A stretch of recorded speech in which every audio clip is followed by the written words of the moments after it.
Welcome to Luca and Miguel. Enjoy the video. In this video, I will show how to make iced tea latte at home.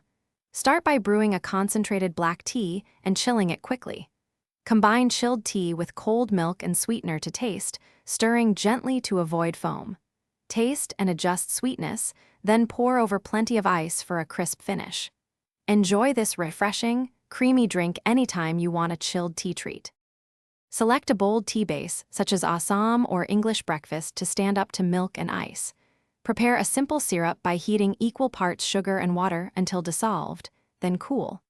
Sweeten by mixing syrup into the chilled tea so it blends evenly. For variety, experiment with honey or flavored syrups to add a unique twist. Keep tasting as you go to find the perfect sweetness and balance. Choose the right milk for texture and flavor, such as whole milk or creamy oat milk.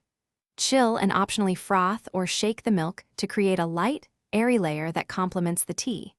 Combine milk with the chilled tea slowly to preserve separation if desired, then pour over large ice cubes to minimize dilution.